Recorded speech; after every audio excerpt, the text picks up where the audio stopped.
An outcome tracker must be developed for each project objective. The outcome tracker aligns information from the project framework with the means for measurement and annual targets for achievement. The outcome tracker is designed to support project staff in monitoring progress during project implementation. The outcome tracking strategy is a narrative which describes the processes, tools, and staff that will be used to collect, analyze, and store project-related data.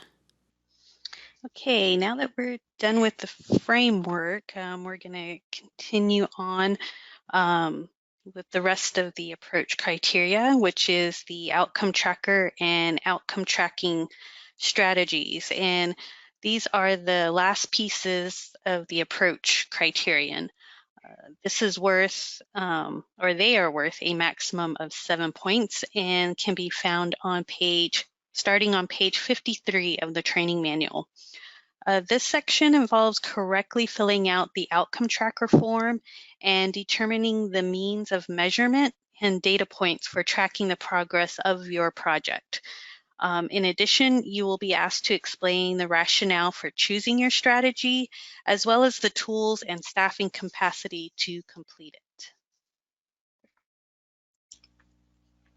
So here's a outcome tracker form, and just a reminder, you can download these from the control panel in the GoToWebinar. And it is a Word document so that you can just start entering things right away. It's fillable. So let's start filling it out.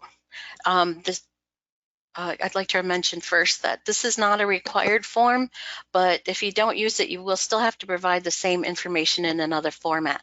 So why not use the template? It's there, it's easy.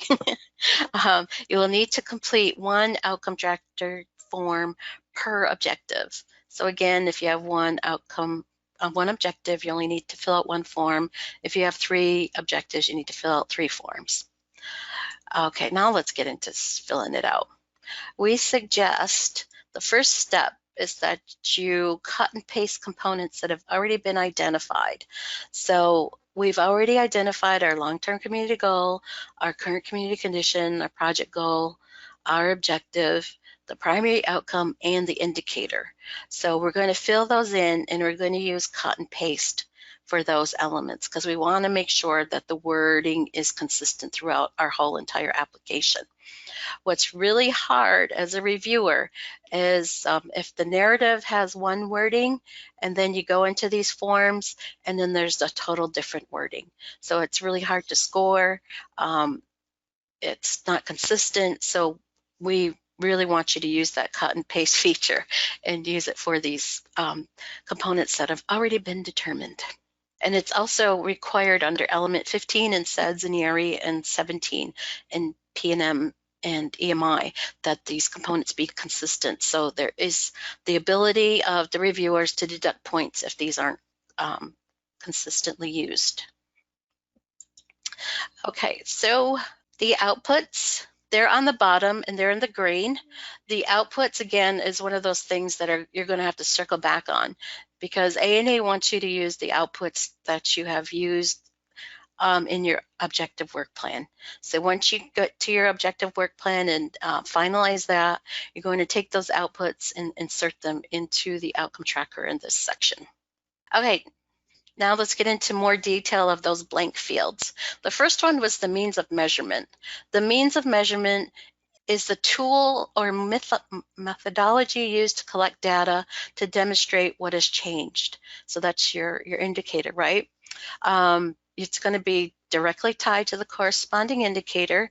So, and then you're going to, when you're deciding on what to use for your means of measurement, consider your current capacity of your staffing. So what you don't want to do is say, we're going to use some really complex means of evaluating and then tracking data, but your staff doesn't have the capacity to go through with that. We want to make sure it is within your capacity as an organization to track and follow these. Evaluation has scared people, Typically, it's kind of a scary type of thing, but doesn't have to be. It can be very down to earth and using your everyday tools. You just have to know what you want to track and how to do it. So with that in mind, I threw up a couple of examples here. So if your indicator is to increase knowledge, like maybe provide some training as a teacher or even increase fluency, any increase in knowledge can typically be measured by pre and post testing. So what you want to do as your means of measurement is pre and post testing. You want to test your participants as they enter your project, and then you want to test them as they leave. And then that gain in knowledge or fluency is the direct result of your project. So that's something you want to track. And then our next example. And you notice that pre and post testing isn't terribly advanced. It is something that is within the capacity means of many communities. So the next example is, say we want to decrease reliance on public assistance. What can we do as a means of measurement? We can track support payments that are made to individuals. Either, we may be the department that is in charge of disseminating support payments, so that's something we can easily track, or we may have a partner that is doing that, and then they agree to give us that information so that we can see. Again, you're going to have the baseline numbers, and we'll get into that in the next slide. Say there are 50 people in our community that are reliant on social assistance. Through the intervention of your project, you will hopefully show at the end, when they leave your project, that the number of people relying on it has decreased. The next section are the rational targets, and these are the data points, and they are benchmarks demonstrating progress towards achieving the objective. It's important here is that you're using the same means of measurement for all data points, and you're going to determine the target for each point in time. So the important part here is, I always say, you're comparing apples to apples. So you're going to be using the same means of measurement, and your variable is just going to be just a number or a percentage, and you're going to be consistent through the different time periods. So you're not giving us different targets that don't apply to the measurement. We want to make sure we're comparing apples to apples. So where we're going to start is the baseline. The baseline is the current status or pre-project situation that you have. The next one is year 1, year 2, end of project, and the 3-year post-project. It's very typical to see progression from one year to the next. So while you're determining these, it's not uncommon to have 0 as a target for some points. And then the example that I can use is right out of the manual. On page 61, the manual example was for the gardening. They showed that there was 0 decrease in the cost of the produce for year 1. And that was because they were implementing the changes in their garden and repertoire. So they weren't expecting to see a change in that. And then the following years, there was a steady decrease. Those types of situations are very common, so don't feel like you can't have a 0 in there. As long as you explain it, it's perfectly acceptable. You're going to do that for the projects that are, the data points that are specific to your objective. Say you have an objective that it's only for year 1. By the end of year 1, we'll be doing something. You may only fill out the first year, and then the other columns, you will leave blank. So there's that point. And then the last one is this 3-year post-year project. Some people just eliminate it from their chart, and because maybe they're not quite sure of what it means. For your 3-year post-project, what you're going to do is see into the future, project your project, consider your sustainability plan that you have in mind, and figure out what will those data points be after the project has ended. So it's a projection, taking into all those things into consideration. ANA wants to see that the benefits of your project are continued in past the life of the project. So this is one way that they want you to address it. So once you've determined these data points and targets, you're going to enter that into the outcome tracker form. Okay, so now you've filled out your outcome tracker form, and you're in the last part of the approach criterion. We're ready to explain how you got the information for your outcome tracker. This will be the outcome tracking strategy, and the outcome tracker strategy is a narrative that explains the rationale for the means of measurement and your data points in your tracker. Uh, in the strategy, you want to describe the processes you will use in your project and the tools and staff that will be used to collect and analyze and store your project data.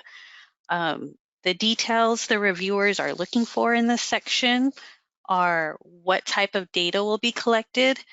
Will you give, for instance, will you give participants pre and post tests to measure an increase in knowledge, as Dawn used in her example, or maybe using lab results from water samples you've collected? They also want to know how often will the data be collected. Will it be annually, semi-annually, maybe even monthly? And who will collect and analyze the data? Will it be project staff or volunteers that help? Will you have a website or an online system that will automatically collect that data for you? Maybe you don't have the staff to do that, and maybe you need to contract out someone who can collect and or analyze that data. You want to The reviewers also want to know what systems or tools will be used. When we talk about systems, we're not talking necessarily about technology-driven, complex databases. It could be, as Dawn mentioned below, as simple as a sign-in sheet, or maybe a one-page survey questionnaire that gets entered into an Excel spreadsheet. The important point here is to describe whatever system you will be using for your project to collect that data. And lastly, how will the data be used? What do we mean by this? Will this data be used to get future funding, whether it's from ANA or another funding agency, or maybe you need to give updates to the tribal council on how your project is going, and that includes the data that your project is collecting. So that's the information you want to include in the outcome tracking strategy.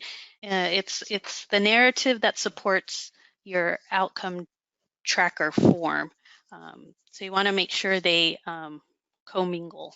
Thank you for watching this video. We hope this video has been helpful in understanding the outcome tracker and the outcome tracking strategy.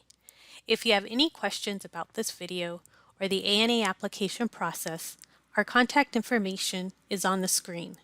Good luck with your applications, and we look forward to reading them.